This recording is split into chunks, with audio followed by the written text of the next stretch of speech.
Bonjour à tous, je m'appelle Maë Nguyen, fondatrice et CEO de la plateforme FinIdeas, la plateforme intelligente qui recommande les parcours professionnels vers la finance. Nous nous accompagnons lors de la phase de recherche de formation en finance jusqu'au coaching de recherche de l'emploi avec les partages d'expériences de notre coach mentor dans le domaine. Et bien sûr, en proposant également d'effectuer les entretiens blancs pour gagner votre job de rêve. Aujourd'hui, avec la rentrée, on continue notre série de podcasts au sujet des différents métiers en finance avec la 4e épisode, le métier de mid-office en banque. De quoi s'agit-il comme métier? Quelles sont les compétences dont on a besoin pour le réussir? On va découvrir tout ensemble avec notre invité aujourd'hui. Je vous présente Madame Aline O, manager global mid-office OTC Project et Change du groupe BNP Paribas. Bonjour Aline, merci d'être là avec nous aujourd'hui. Comment tu vas? Bonjour Maë, bonjour à tous. Merci de m'avoir invité à ce podcast avec FinIdeas.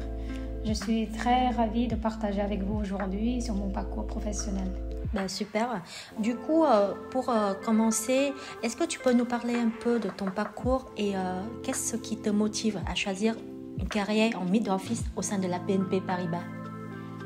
Ça fait 13 ans que ma carrière a commencé avec la banque, depuis 2011, à la suite de 2 stages menés avec succès dans le cadre de mon double diplôme en master technique bancaire financière et magistère banque finance à l'université Paris-Panthéon-Assas. Donc j'ai eu de très belles opportunités en interne pour travailler sur différents domaines et différents rôles, comme par exemple le métier pré-emprunt des titres, business analyst, maîtrise d'ouvrage et dernièrement le métier middle office sur les produits dérivés de marché de gré à gré en tant que manager de 3 équipes qui se composent de 15 personnes basées en Europe, à Paris, Londres et Varsovie. Bravo pour le parcours, c'est très impressionnant comme parcours. Est-ce que tu peux nous expliquer un peu en quoi consiste exactement le rôle du mid-office dans une banque comme le cas de la BNP Paribas? En matière de produits dérivés marché de gré à gré, l'attente des clients consiste dans la prestation du post-trade que la banque offre. Donc les asset managers, les institutions financières, quand ils délèguent la gestion du post-trade au middle office de la banque, en effet, ils ont la possibilité de sélectionner les offres telles que le trade booking, le trade matching, le règlement de livraison du cash flow, la collatéralisation, la valorisation et le reporting réglementaire. Donc il y a plusieurs offres possibles. D'une manière plus simplifiée, le middle office est une fonction qui se trouve interfacée entre la banque d'investissement et le front office ou back office du client. D'accord, très intéressant. Du coup, le mid-office joue un rôle crucial dans la gestion du risque selon la description de poste que tu viens de nous donner. Est-ce que tu peux nous parler des missions spécifiques que tu as pu gérer dans ce domaine et notamment dans la partie gestion de risque opérationnel? L'entrée du service post-trade commence par la saisie des ordres qui sont instruits de l'extérieur de la banque. Le premier risque primordial à faire strictement attention, c'est l'erreur humaine lors de la saisie opérationnelle des tickets. Donc une entrée erronée pourrait engendrer ultérieurement des conséquences dommageables telles que retard de matching, retard de paiement ou des flux incorrects. La NAV, donc la Net Asset Value du fonds peut être erronée, etc. Et par conséquent, en ce qu'on appelle en BAU, donc en business as usual, au quotidien, plusieurs contrôles opérationnels par jour ont été mis en place directement avec les opérationnels, tels que les doubles validations for eyes, c'est-à-dire 2 personnes, ou triple validation 6 eyes, c'est-à-dire 3 personnes, sont obligatoires selon les montants. En vision projet plus long terme, l'automatisation de la saisie constitue la stratégie essentielle pour réduire le risque. D'accord. Donc si je résume bien, la mission spécifique du middle office dans la partie risque opérationnelle, c'est pour éviter les erreurs humaines. en passant par plusieurs étapes de contrôle, dont il y a les contrôles du système, il y a les contrôles en double validation, avec les validations auprès des autres membres dans l'équipe, n'est-ce pas? Ok. Et tu dis que l'automatisation du booking, ce sera essentiel pour la banque pour gérer ce genre de risque? Absolument, absolument. C'est très important et ça pourrait énormément aider à réduire les erreurs humaines. D'accord, très bien.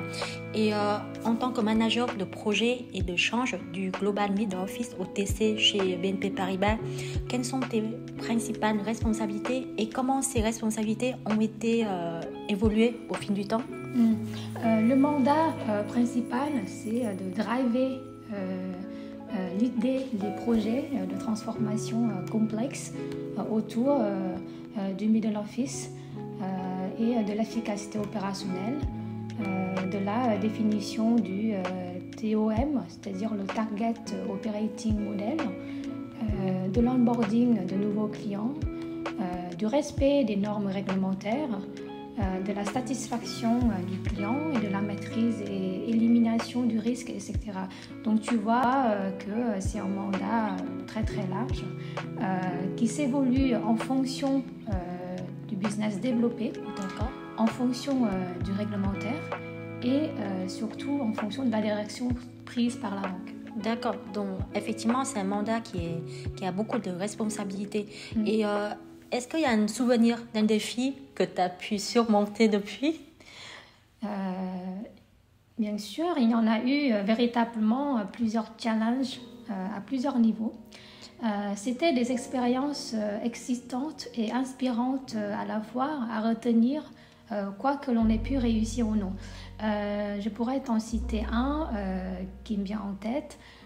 Par exemple, en 2022, nous avons travaillé très dur sur l'onboarding d'un nouveau client très important, un des leaders européens en matière d'asset management. La taille des fonds onboardés était ultra large, les activités à migrer étaient très complexes, plusieurs aspects techniques exigeaient une couverture sans faute, sous une marge de délai plutôt restreinte. Donc à la fin, l'onboarding a été un franc succès reconnu par le client ainsi que par le senior management de la banque. Eh bien, c'est grâce au travail de toutes les équipes impliquées, à l'engagement fort de tout contributeur et notamment à la bonne maîtrise et l'expertise des équipes. Ah bah, bravo pour ce succès. Merci. C'est vrai que là, par rapport à l'expérience que tu viens de nous partager, en 2022, il y a beaucoup d'activités, le marché le prend. Et effectivement, c'est un très bon souvenir. Et par rapport à... là, on va passer à la partie de gestion de projet et équipe. Est-ce que tu peux nous dire sur comment tu gères l'équipe et comment tu coordonnes les équipes et les projets à échelle mondiale? Parce que là, si j'ai bien compris, tu as 3 équipes dans 3 villes, 3 pays différents. Comment tu as pu gérer et particulièrement dans un modèle de follow the sun? Nous travaillons tout d'abord main dans la main avec différents acteurs à l'international, tels que les opérationnels du Middle Office qui sont répartis en Europe, en Asie, les équipes engineering, donc les équipes IT, MOA qui sont basées à Paris et au Portugal, les équipes de relationship manager à Paris, Belgique, Italie, etc. Et les clients sont également à l'international. Donc le mode de fonctionnement principal est fondé sur la bonne volonté de responsabiliser tous les acteurs et toute stratégie et méthodologie visant à rendre la communication interdépartementale et interpays la plus fluide, efficace et transparente. D'accord. Alors, du coup, quelles sont les compétences clés nécessaires pour gérer efficacement une équipe si diversifiée et dispersée en termes de géographie dans le mid-office, dans ton cas par exemple? Depuis longtemps, grâce à la mise à disposition de divers moyens internes en matière de communication, Communication. Vas-y. Nous avons une boîte à outils très complète qui facilite la connexion entre les équipes et par conséquent le facteur géographique n'est finalement plus une barrière. Super. Donc afin de collaborer efficacement, garder le fil à jour avec les collaborateurs, tout d'abord c'est essentiel de s'intéresser véritablement à l'activité. Ensuite, être à l'écoute active et dynamique à chacun. Et puis avoir le sens d'organisation afin de se réunir avec tout le monde suffisamment régulièrement, à une certaine fréquence bien définie clairement, afin d'être à jour de manière transversale, que ce soit sur les sujets humains ou professionnels. D'accord. Donc si je résume bien, dans une équipe internationale, la participation des collaborateurs en communication et en tout ce qui est gestion des outils sont très importants. Bien sûr. D'accord, très bien. Maintenant, on va passer à une autre partie qui est liée à les perspectives d'évolution du métier. Ça fait plusieurs années que tu travailles en département de mid-office. Pour toi, comment tu définis le besoin de recrutement dans ton équipe? Quels sont les types de profils que tu cherches, que vous cherchez en général? Sur les compétences interpersonnelles, d'abord c'est primordial d'avoir de la motivation, la volonté d'apprendre, de s'investir et de s'engager. D'accord. Le fameux commitment. Tout type de profils sont possibles selon le besoin, mais évidemment avec une base d'études en économie ou finance, entre 5 à 10 ans d'expérience ou plus senior, entre 10 à 20 ans d'expérience. De manière générale, les stagiaires, les alternants dans le service ont souvent un background d'université en économie, finance ou en école de commerce. Des connaissances de l'environnement asset manager et être à l'aise avec le client facing sera bien un plus, un bonus. D'accord, très très bien. Et du coup, est-ce que, vu qu'actuellement il y a beaucoup des évolutions des métiers, même la banque ça change beaucoup, ça change tous les jours, comment tu vois les perspectives d'évolution du métier de mid-office dans le contexte avancé technologique et aussi avec les nouvelles réglementations? Je pense que, comme dans la plupart des domaines, l'intégration et la maîtrise des technologies constituent une aide ultra indispensable à la croissance de l'activité. Cela peut prendre parfois du temps et de l'investissement en long terme sur plusieurs années. Concernant l'aspect réglementaire, historiquement, à la base, le marché de gré à gré des produits OTC, donc over the counter, abrite des opérations non réglementées, libres de toute contrainte, telles que pas de dépôt de garantie, pas de chambre de compensation, etc. Depuis la lancée du projet de règlement EMIR, c'est-à-dire European Market Infrastructure Regulation, ces opérations sont soumises à ce règlement en Europe, visant à décroître le risque de contrepartie, accroître la transparence des marchés over the counter et enfin sécuriser l'activité. Donc pour aller plus loin sur les impacts réglementaires détaillés, je vous invite chaleureusement à consulter le dossier thématique de l'AMF. Merci beaucoup Aline pour ces conseils, ces parties. Je pense que ça va être très intéressant pour les personnes qui souhaitent travailler pour aller plus loin dans le métier de mid-office. Là, on va passer à un sujet très tendance. C'est l'intégration de l'intelligence artificielle. C'est vrai que maintenant on entend partout. Et bien sûr, notre FIDER, notre suivi de Finadir, on aimerait bien savoir quel est le rôle joue l'intelligence artificielle dans les opérations de mid-office en général et si tu peux nous donner des exemples spécifiques d'automatisation et d'IA dans votre projet. Comme tu as bien dit, Mai, c'est un point très très légitime en ce moment, vu l'impact, vu l'omniprésence d'IA dans différents secteurs. Cependant, en ce qui concerne notre activité en middle office OTC, il semblerait tôt à ce stade pour en discuter.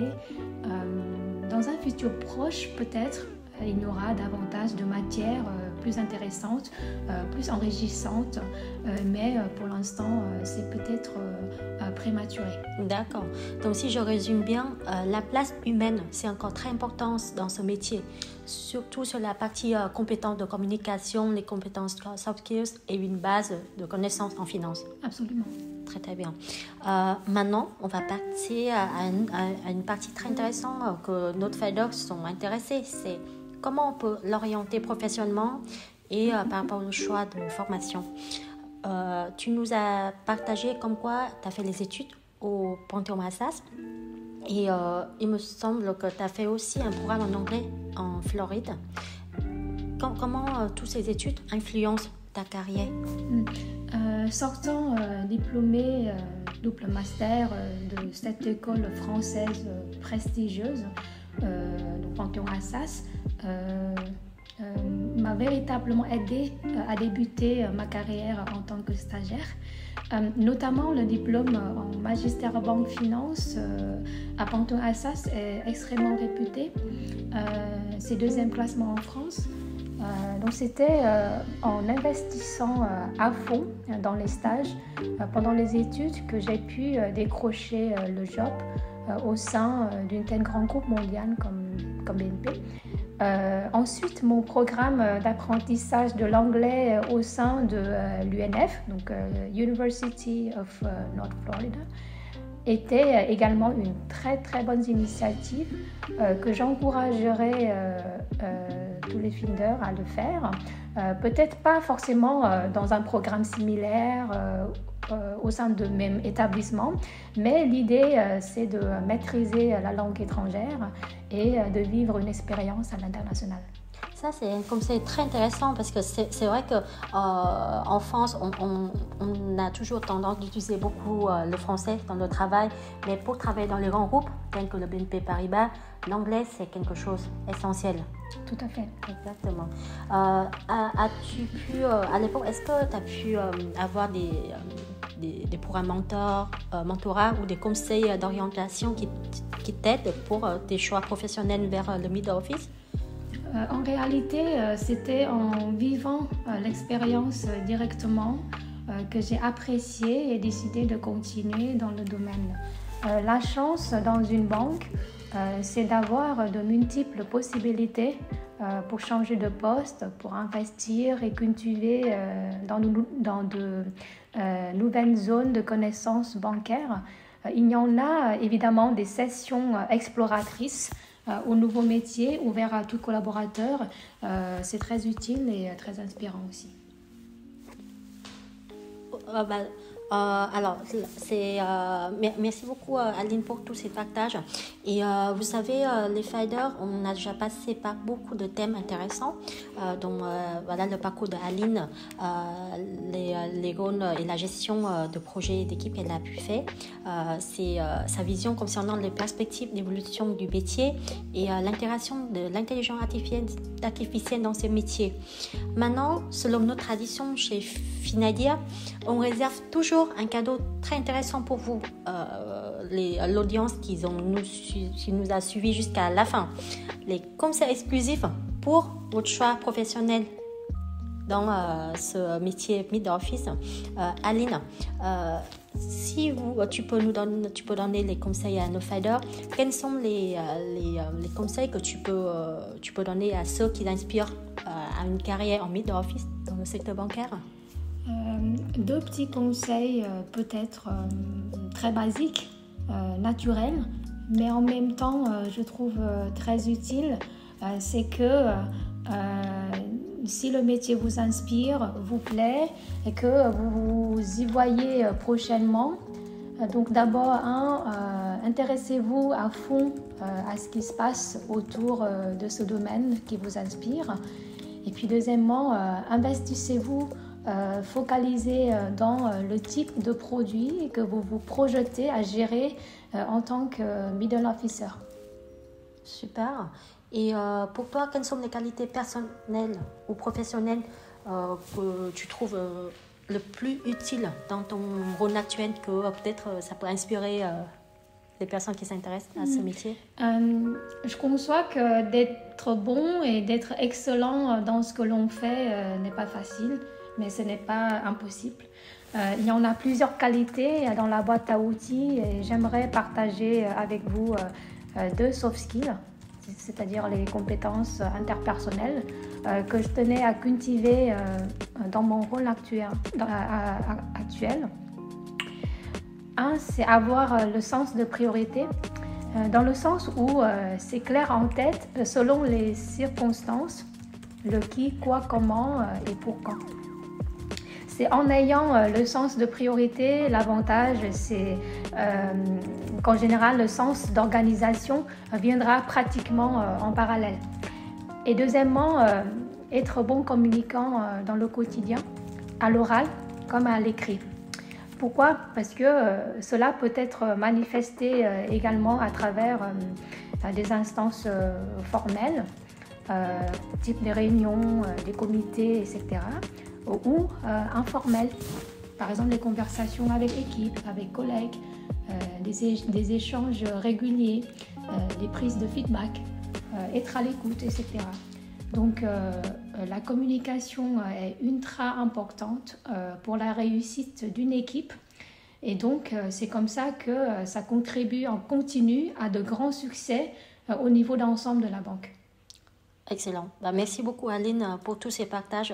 Tous ces conseils sont très pertinents dans le sens où ça nous donne vraiment les éléments essentiels pour réussir dans ce métier. Donc voilà, une maîtrise des connaissances et aussi développer sur la partie soft skills et toujours être dans un process d'amélioration, d'apprentissage. Merci encore Aline pour tous tes partages. Merci Maëlle. Et les faders, n'hésitez pas à nous envoyer vos questions sur l'orientation professionnelle vers la finance et votre besoin de préparer votre candidature d'embauche. À très vite sur notre prochaine podcast chez Finadia.